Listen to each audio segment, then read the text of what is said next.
does. happy you are that you've got this technology to work. I'm so happy. Judy, thank you so much for chatting to me today. That's quite all right. I'm so impressed that you got the technology to work. I can see from your face how happy you are. I mean, this is new territory for all of us, especially grannies like me. Ah, good. I can't believe you're a gran. You must be the coolest gran on the planet, though. I like to think so. I love that we've both decided to wear red as well. I'm like Little Red Riding Hood. Oh yeah, got the hoodie on. Going to go out on my bike later. You know, you've got to keep it all moving when you get to my age. That's what I was going to say to you. You're super fit. I was going to say this to you about, like, first of all, it's such a lovely day. Thanks for chatting to me inside. And I was wondering what you were doing, but I know you'd said to me the other day that you've been cycling a lot. Yeah, well, I was going to do this chat outside, and I was all sorted to do it. I had my step ladders out, my little garden chair, and I was all sorted. And then my gardener turned up to cut the grass, and I had to come inside. But yeah, the bike it's been an absolute saviour for me, because I live in the countryside, so there's lots of country roads. They're dead, you know, there's nobody on them. So therefore, you're much safer. The weather's been great as well. But for me, you know, like, pounding the pavements, going for a run and stuff like that is a complete and utter grind. And I quite enjoy a walk, but cycling, I feel like I'm doing something. I feel like I'm really kind of testing myself a bit. But that's been the great thing for me. That's my daily exercise. Watch, eat your heart out, Chris Hoy, because my quads are getting big enough to almost rival yours. Yes! And they're big quads, by the way. He's got some good quads. I've been actually going out my bike, and I've got to tell you, my butt is killing me. Like, does this go away? Yeah, somebody's got to invent some kind of saddle with massive cushioning for your butt. That's the worst bit of it. I mean, I like to think I've got a lot of padding, and I don't know why it's so Right. I don't think it matters how much padding you've got. I think it's just, I don't know, it's just awkward, isn't it? Yeah. Yeah. It's a great invention, but this tiny little perch is not so cool. I wanted to chat to you today because I decided, I've been doing loads of lives, right? And I thought I wanted to chat to some people that I find really inspiring, and you know that I find you super inspiring. But this is why it's important though, because most people who I know will know you, Judy Murray, Auntie and Jamie's mammy. That's what they'll know. And they'll know a little bit about, they'll go, oh yeah, shoe coach, they'll know a little bit, but they won't know as much as I do, in that, like, you have had such a successful career of your own, and it goes a way back. So I was actually looking and I was like, God, Judy was a player and then a coach, and I read this incredible thing about you being the first lady to pass as the Lawn Coach Association. Were you the first lady to do that? Yeah, it was the Lawn Tennis Association is the governing body for tennis in Great Britain, and tennis is a GB sport, which basically means you can't play for Scotland at tennis. Right. Unless tennis was part of the Commonwealth Games. But in the Davis Cup or the Federation Cup, which are the men's and women's kind of world cups of tennis, you can only play for Great Britain. So, I was the first woman to pass their Performance Coach Award way back, 1995. It was a 12-month course. I mean, it wasn't like every day for 12 months, but it was broken up into workshops across a year. So my kids were small at the time, maybe like 7 and 8. It was a big commitment for me to do that, because of course all the workshops were down south, which meant extra travelling, extra costs and so forth. But I realised that for me to be able to invest in all the young players that I was working with locally, I had to invest in myself, and so I committed to doing it. And there was 18 men on the course and 2 women, which to some people might be quite a nice ratio, but it was actually really intimidating. But I managed to pass it, and actually passing that led to me applying for the national coach job. which I had no business really getting because I had no experience. But actually, in Scotland, tennis is such a minority sport that actually nobody wanted the job because there was no infrastructure at that time. Really? So that was really the thing that kind of kick-started everything. Really? Because I was going to ask you about that, because in my industry sometimes, and I hate doing the thing, you know, as a woman, but it does come up a lot, and you go, as a woman in my industry, it can be really tough at times, and I thought, you're quite a force of nature in your industry, and I thought, where did that, like, why do you think you were the first woman to do that? Was it, well, you've just said to me there was only one other in that course, like, is that because, what do you think the reason for that was? I think a lot of it is just history. You know, sport was always traditionally a male-dominated domain. Yeah. So there are always many more male PE teachers, male coaches across all sports. And although it's much better now, I mean, when I did that course, that was how long ago? 25 years ago. Wow. You know, it's better now, but there's still a long way to go. But so not very many women will have applied to do that. And I think also it's, you know, there's no career pathway in what I do. Mm-hmm. You know, in tennis coaching, there are no jobs, there are no salaried jobs. You basically have to start your own business and be self-employed. So there isn't, you know, there isn't a career pathway. So, and it's not an attractive job for women in general, I think, because, you know, your key times where you will get most of your players, would be after 4 o'clock and on the weekends and in the school holidays. And those, of course, are the times that are family times, most people's social times. So it's not the most attractive profession for women to go into. And I've tried to change that a lot.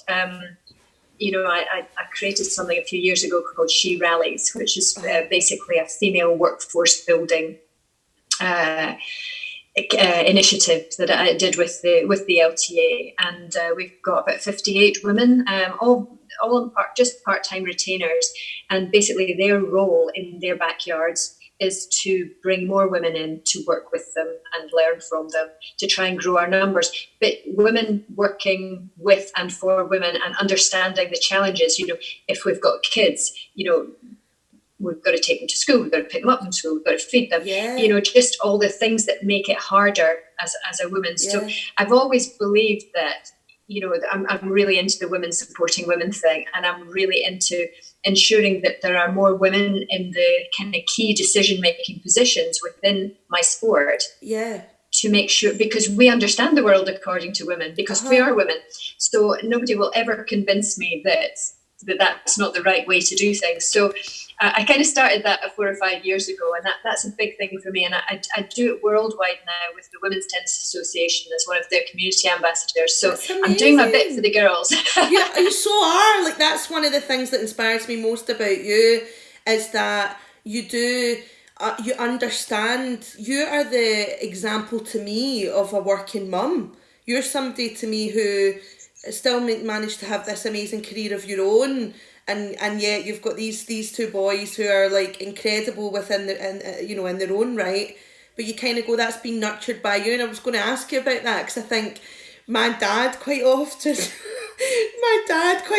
boasts, and he'll tell everyone, he's probably told you before, I mean, I taught Leah everything she knows, I taught her everything she knows, right? And we kind of guffaw at him, going, "Hi, okay, John." But then with you, there's an element of truth there, surely, because you're not only their mum. Of course, we're talking about Andy and Jamie, your boys, that everybody knows who they are. I mean, you're not only their mum, but you must have been fundamental and instrumental in their early days, because not only were you their mum and you can support them at home and give them all the emotional support, but you'd also have that ability, that knowledge and understanding. Do you think that would there be an element of truth if someone said, did you help them? Well, I think, you know, all parents, you know, you rely on your parents to create the framework for you and the environment in which you learn and develop and hopefully thrive. Yeah. And, you know, I always loved sport, and my parents loved sport. So they kind of passed that love on to me and my two brothers. So really, when Andy and Jamie were small, it was kind of second nature to me. to want them to enjoy sport too. So I was always playing things with them. Tennis was just one of many things they did when they were, when they were very small.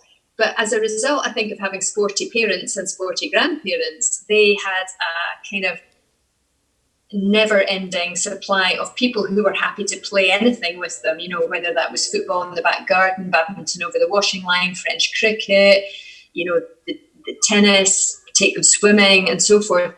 And, like most kids around somewhere between 8 and 10, you start to pick the things that you enjoy the most. But for me, it was really important to give them the opportunity to try lots of things when they were small.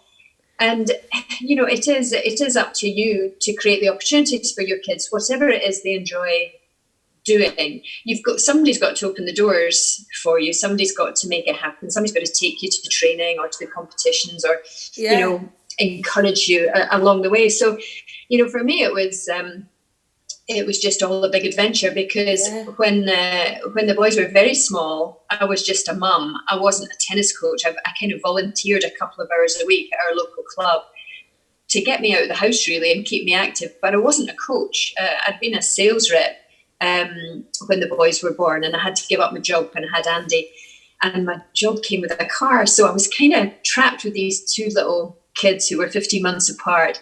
And that's when I went over and volunteered at the tennis club. And I had no idea that it would lead to anything like a career for me, never mind a career for the boys. But, look, there they are. I look so small there. I was trying to work out how so small. I'm doing my technology again. So I found some pictures of you and the guys. And there was one of you and Andy when he was young there that I showed. And I don't know where that would be. It looks like a hydro. It looks like Glasgow, actually. I think that I think it was at the Andy Murray Live, the exhibition that he did at the SSE when he played against Roger Federer. Yeah, no, Judy, I think it was at that one. You're quite tall. Like whenever I'm with you, I think you're much taller than me, and I'm just looking at that, and they do make you look small. They must be tall boys. They do.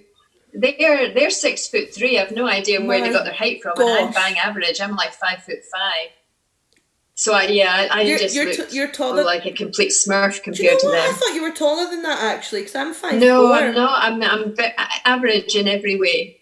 5'5", size 5 feet. Not average in every way, my dame. Now we must reference that as well, that you're in my telephone as Dame Judy. She's the dame I to love me. that. Oh, I love it too. I love it when Does your name that mean comes I'm up. very old? No, it just means you're very fabulous.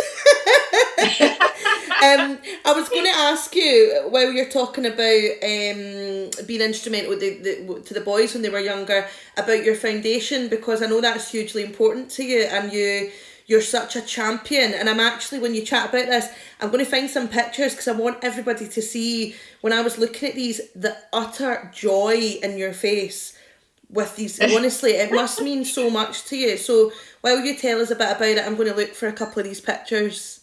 So if you tell us about them. Yeah, I started, my foundation's been running for a couple of years now. It's quite small, and I wanted it to be small so that I could be present and involved in it in a big way. But for me, it's all about opening our sport up. Tennis has this tag of being difficult to access, difficult to do, expensive, and it's kind of always had a bit of an elite tag. And so what my foundation does is we take tennis into rural and deprived areas of Scotland, and we build workforces in the local communities. So we train people, teachers, parents. Parents is a big thing. Really? So students, parents get involved youth too. leaders, coaches of other sports, and we show them how to get kids, teens and adults started in whatever space they've got available with whatever equipment they've got available. So it's very much a workforce build, and it's not a one-stop, we go in once and leave.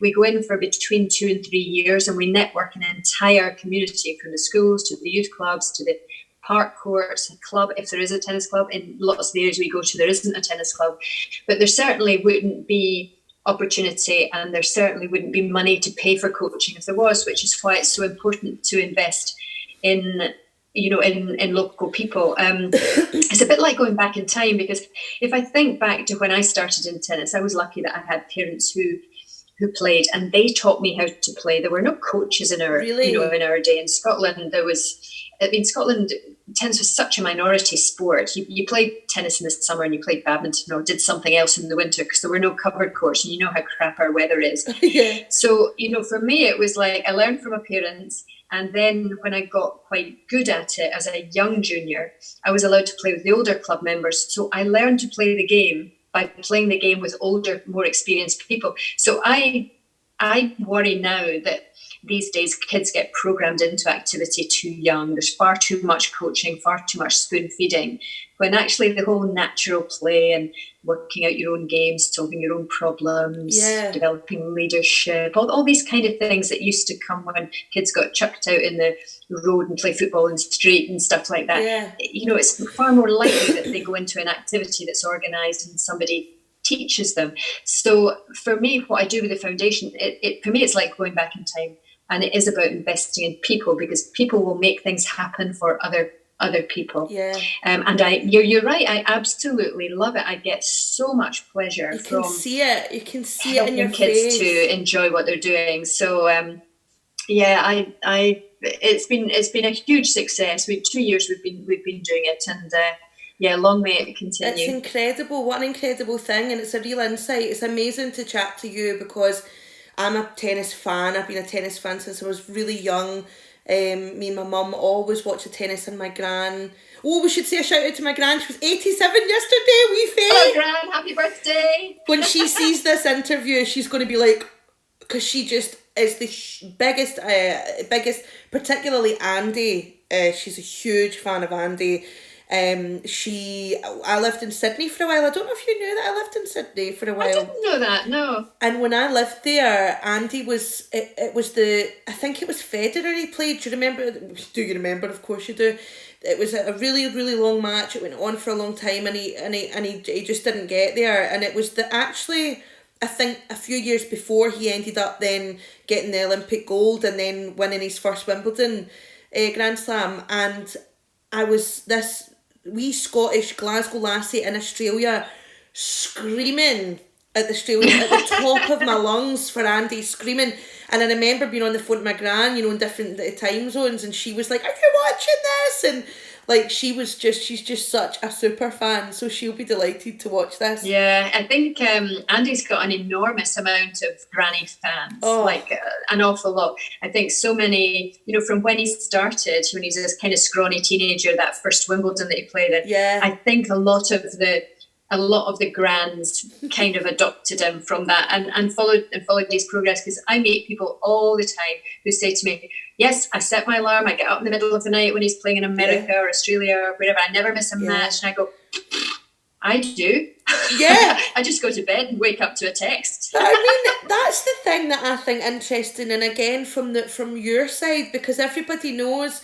I mean, I watched Andy's documentary recently. I thought it was incredible, and I know how private he is actually, and so it was a real insight to watch him at home and his absolute passion and drive for his career.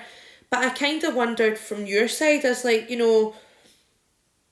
first of all, him and Jamie. I mean, Jamie, the successes Jamie's got in these doubles is just unbelievable. They've both been world number one, like both your sons, and you just go. Then Andy wins this, and the pressure that must have been on him when he was trying to win Wimbledon, and the first time he won it.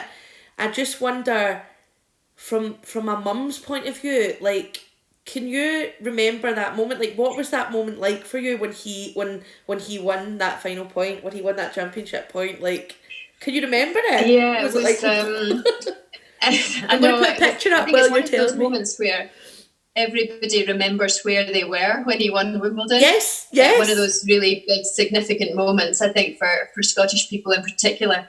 But because for me it was just complete and utter relief, because. Really? The previous year he'd been in the final, I'd lost to Federer, he'd kind of broken his heart in front of in front of the crowd when he had to do the kind of on-court interview after the final. And, he was so devastated at the loss, having got that close and not quite made it. And you never know if you're going to get another chance at something like that. That's the thing. That's the thing. You know, and I think he felt like he'd let everybody down because he hadn't won it. And there'd been so much pressure on him for so many years as the kind of lone Brit contending for a slam, and all the focus being on him, and he just hadn't quite made it.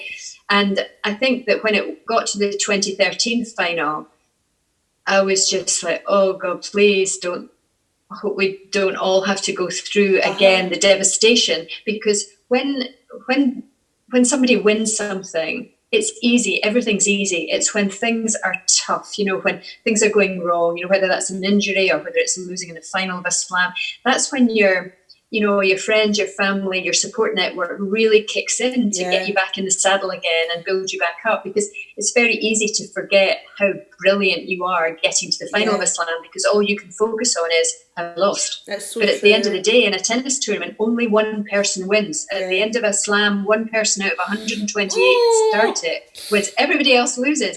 And it's very difficult to put that into perspective when it's one of the biggest prizes in global sport, which Wimbledon, of course, is. It's the biggest prize in tennis. So I think that, you know, obviously in that final, he was playing Djokovic, and who they played each other. So the first time I saw them playing each other, we were both 11. You know, he's part of our furniture. And it was, you know, it was going to be tough. And I know that when he got to match point, he was 40 love up. And I know I was sitting there talking to myself. I was going, just one more serve, whack it, bash it, whack it. And I was talking into my hand like this, you know, because you don't want anybody picking up, you know, the lip readers that pick you up on or whatever. And I'm sure there was a few sweary words going on in there as well. And then before I knew it, it was juice. And then it was advantage to Djokovic on a net cord. And I won't tell you what I said when he got the net cord, but it began with F. And then, well, luckily he got back to juice and he won it in the end. And it was honestly, it was just pure relief that he'd managed to get there. And I think in a way it's a shame that it was relief from all the pressure rather than pure joy.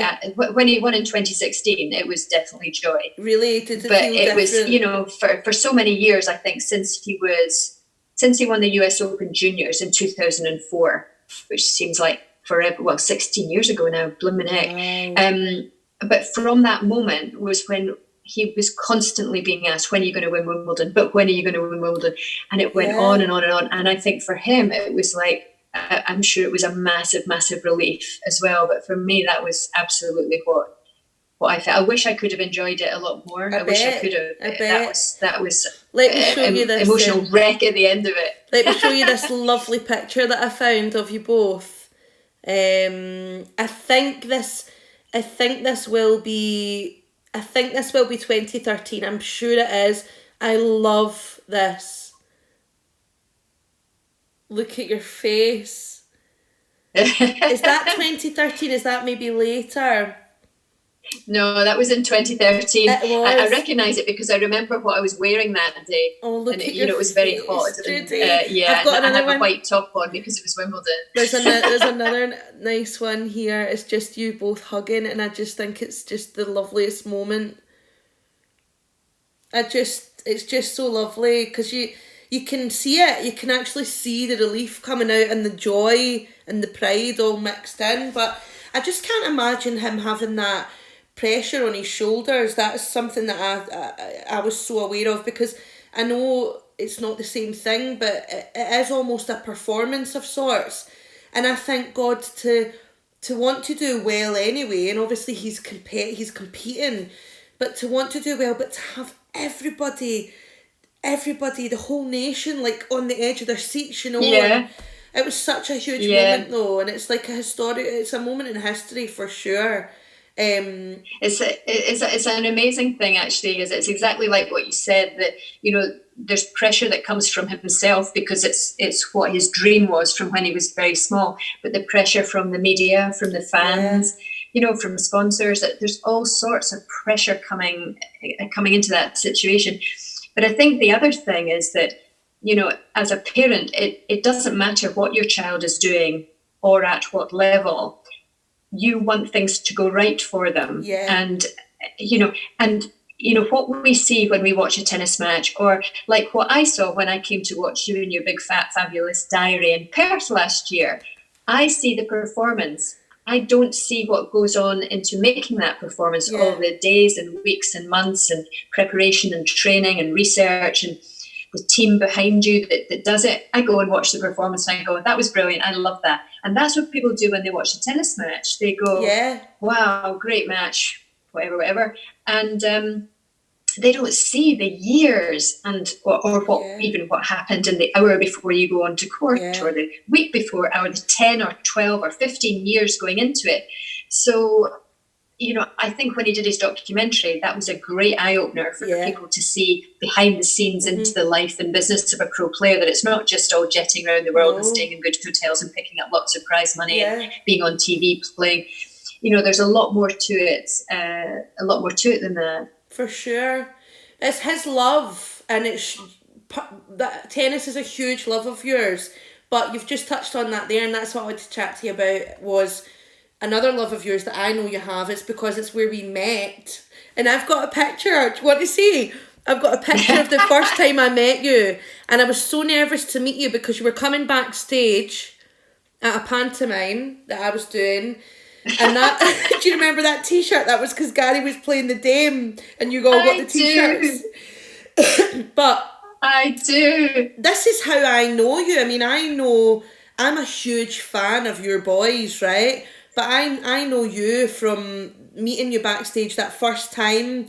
And normally where I see you and where we see each other is either backstage at the theatre, in the auditorium, or maybe at the bar. In the theatre, that's where I see you. And I've got a couple of wee shots here to show while I'm chatting about this. But this is other moments that we've had together, like backstage. That was when another pantomime at the Pavilion that you came to see when I was a baddie.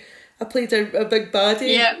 And then this is the lovely, you were chatting about my show, and I've got a lovely picture of us backstage when you came to see my show with my lovely cousin, who's a pro golfer, Leah MacRae, who you know from Dunblane or Hampton. Yeah.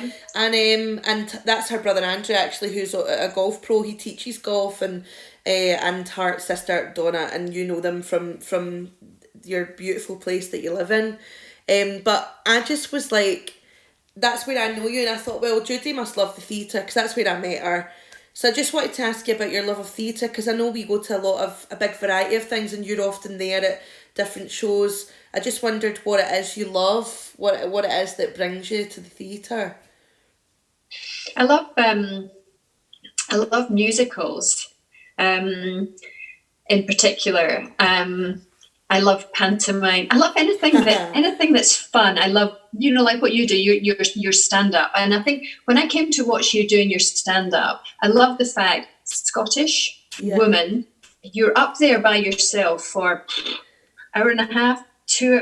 It felt like ages. And I'm going, how do you remember what to say? How do you? And this is the whole thing of not understanding somebody else's world. But it's that, confidence, bravery, showcasing Scottish sense of humour, strong Scottish women. I love all that stuff. That. So I love going to watch kids performing as well. Yeah. My nieces are both into amateur dramatics and, they will allow me to say that, musical theatre, not amateur dramatics.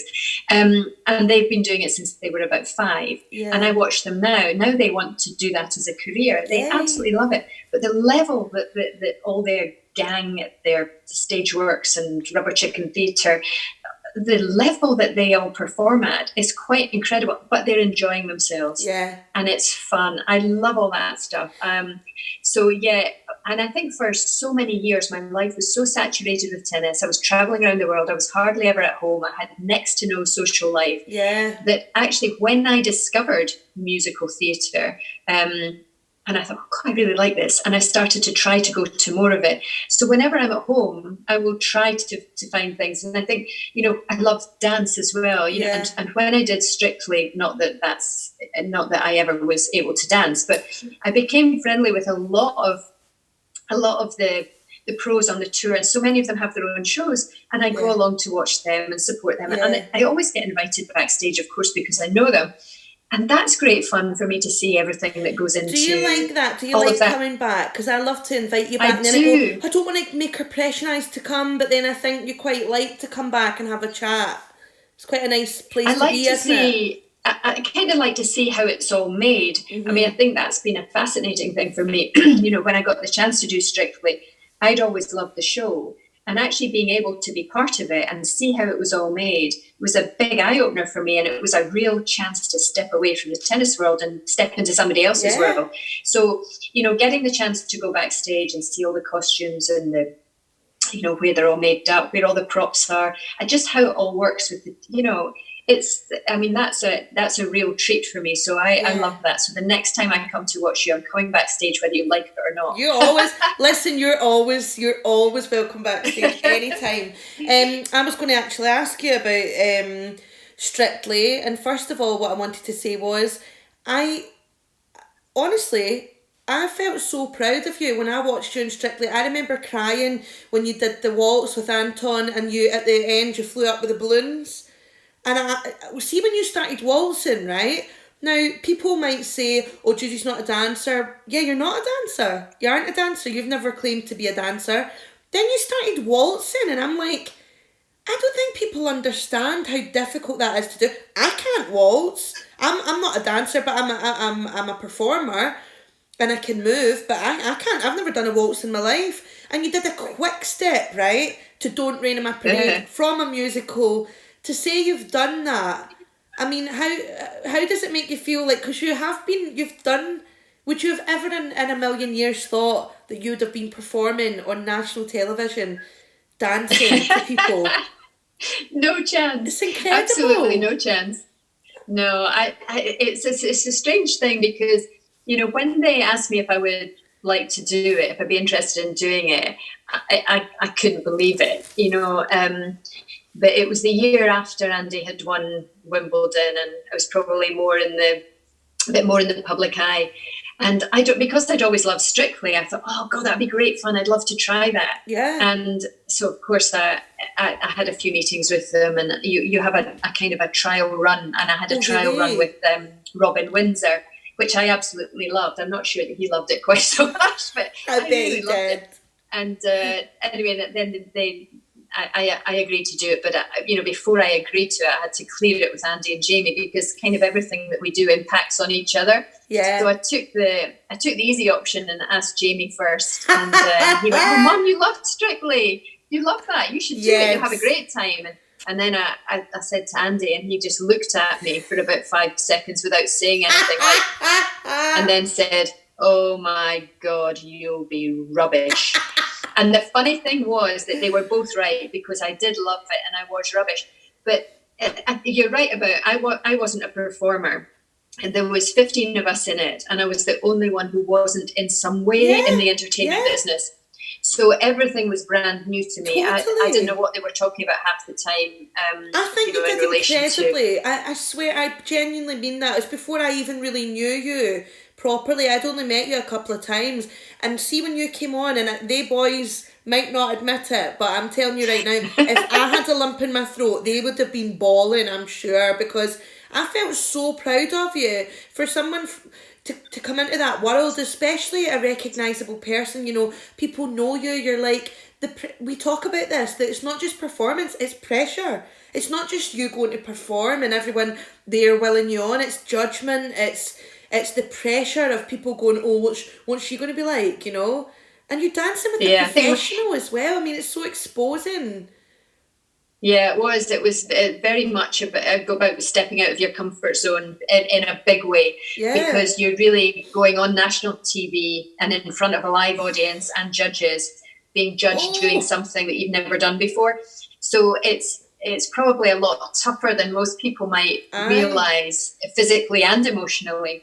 But my biggest fear was being the first one off, because and that was a real possibility. I realised that after the first week. And but the boys said to me, just don't be the first one off. It's so embarrassing for us. And I was saying, please don't let me be the first one off. And then I ended up lasting for quite a lot of weeks, and got all the way through to Blackpool. It's incredible. And the dance that we did at Blackpool, the Viennese waltz with the Mary Poppins theme, where I ended up going up into the roof at the Tower Ballroom. I mean, that was the perfect time for me to go out because there was the only crap one left by that point. But I loved my dress. I loved the routine. I loved my partner. You know, everything about it was just perfect. And the funny thing was that when we practiced in the afternoon, when we did you get one shot at a dress rehearsal, and because I was going up into the ceiling, you have to stand on this kind of platform that obviously has a kind of a rod up it, and you have to hook yourself on around the wrist. Like and the technician won't let you go up until you are hooked on. So in the afternoon when I was practicing this, Anton said to the technician guy, he goes, "If she messes up the dance, don't let her down." Oh my God! I was going to say that's like Elphaba from Wicked. That's the ascent. Oh, that's so much fun. Funny. But, you know, I think for me it made it because my partner was so much fun. He never ever made me feel like I was hopeless. He was he dressed everything up in humour. He just made me laugh all the time, and we became great friends. Really? So I think that was probably the best thing about it for me was the friends that I made. Just made some incredibly good pals out of that I would never have had the chance to meet otherwise. So for great fun. I was wondering if you think you might have found your forte somewhere else, because I've been really enjoying watching you do some comedy, which makes me howl for loads of reasons. One, because I think you're so good at it. You make me laugh all the time. You get such a great dry sense of humour. But also, the fact that people think it's real. My family who are fans of you, they're fans of you. They're fans of your family. They know loads about you. My mum's been watching tennis for years and years and years. And she actually went, "Oh, what about Duncan?" Like, I was like, "Mum, are you joking?" They totally believe it. It's a great idea. It has absolutely amazed me how many people think it's real. It's amazing. And even Jamie's wife, Ali, is Colombian. And when we did the first one, which was last June, I think it maybe came out sometime last summer, just for a bit of fun, some of her family were messaging to Jamie and saying, "You didn't tell us you had another brother. Why didn't you tell us?" You know, it was kind of lost in translation. And I said to Jamie, "Well, either that or I'm just an incredibly good actress. So I'm just waiting for, you know, an Oscar, BAFTA, you know, something like that." Listen, Great British Comedy Awards at the very least, because, and Chris Forbes is very, I mean, I don't know how it came about. I know Chris, I've worked with Chris, he's a brilliant comedian and a really talented actor. And watching him do it, he's so good at it. Like, and but what's good about it is that you, honestly, your comedy's brilliant, and see the satire through it. It's actually a bit too convincing. I'm going to ask Auntie and Jamie whether there's some truth in there. Do they get locked in the attic? But you're so good at it. Did you enjoy doing it? Yeah, I did actually. I mean, the first one that we did, I didn't actually know what it was that I was going along to do, because I'm very bad at skimming things and not reading the fine detail of it. But whenever if it's something Scottish, you know, BBC Scotland, Radio Scotland, you, for example, you know, if I'm asked to do something, I will try if I can to do it. And so anyway, they came to Andy's hotel at Cromlech's to record it, which meant that I didn't have to move very far, but also we had peace and quiet and didn't have to hire a studio or anything like that. Yeah. And he handed me the script and I read it and I went, "Oh God, I can't say that. It's far too mean. No, I couldn't say that." But I was laughing my head off, and it took ages to record it because I couldn't stop laughing. I would, you know, get halfway through a line and then just burst, and the outtakes of it are just hilarious. But I really enjoyed it, and I thought, well, you know, he has a voice and a look that you could think that there is a possibility. Yeah. There is there's some similarities there, and he's also an exceptionally nice young man. He's lovely, polite, just lovely. Man. So I enjoyed it, and then we did another one at Christmas time, and then we did a kind of a lockdown FaceTime type thing, which was also good fun. But it's had enormous amount of traction. So yeah, maybe change of career. Yeah, I think for so. me. I mean, whenever I've got my own comedy show, I'll be like, Dame Jude, come on. Maybe you could In play you like my come. mum. How cool would that be? That would be so Excellent. amazing. I don't want to keep you too much longer. I wanted to ask you a couple of little things, because a couple of things, like you've got to travel the world a lot, like you said, and I wondered what your favourite place to visit is in the world, the favourite place you've ever been.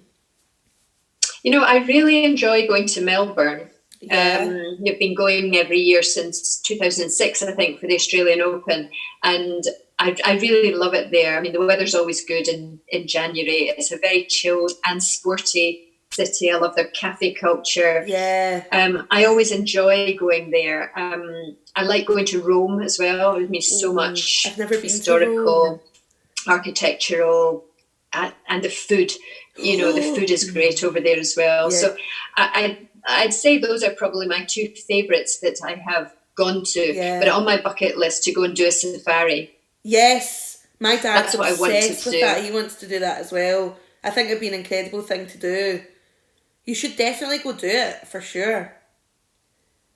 Yeah, so it's on my bucket list, and I think if the coronavirus hadn't happened, I would have gone probably October, November this year, but it might have to be shelved for a bit yet. Do you think you've fulfilled a lot of your dreams? Like when you were younger, what did you want to be? Do you think you've kind of fulfilled that, or would you have dreamt of being something completely different? No, I think, when I was very sort of early teens, I wanted to be a tennis player, but I think it was more of a pipe dream than an actual, because nobody in Scotland aspired to be a tennis player or a tennis coach for that matter, when I was young. So it was a dream without ever really thinking that would happen. I mean, I always thought I'd be a PE teacher, and I suppose I kind of ended up doing what I thought I would do. I wouldn't have ever imagined that it would become a career like what it's become. I wouldn't have imagined, being so successful, or the boys or my kids being successful. I just wouldn't. I think Scots are often, we're probably, a bit under the radar, don't push our heads above the parapet too much, probably don't aim as high as we ought to. But no, I never imagined any of that. But I think that since I did Strictly, so many more opportunities have opened up for me to do things that are fun or interesting. And I think, you get to a stage of your life where you just go, yep, I'm going to try that. I want to try that. I want to do that. So, I take advantage of as many of them as I can while still staying kind of true to what I want to achieve in tennis. And my big goal really is to have my own base to work from, because I've been coaching for about 30 years now, and I've done everything from volunteer at local club, county, national, international, Grand Slams, Fed Cup captain, and so forth. And I'd really love to be able to pass that on to other coaches, so that I kind of leave Scottish tennis in safe hands for the long term, because it would be just criminal if, after all the success that the boys have had and all the profile and all the excitement, that we have really nothing to show for it, because we could do it again. There's no reason why we could do it again. And, when I was learning to coach, I had nobody to learn from up here. I had to learn it all by myself. And I know that the easiest way to get good at something is to work alongside people who are great at what they do. I mean, you would be able to say that from your career. You get the chance to work alongside some of the greats, and you pick up tips and you learn from watching them, much more than you would from a lecture or a Zoom you would, because you're with them day in and day out. So that's what I want. I want a base to work from, and invest in a workforce for the long-term success or growth of tennis in Scotland. That's amazing. Honestly, I know you're really modest and humble about it, but that's why I think you're so inspiring for so many reasons. You're somebody who believes in your dreams.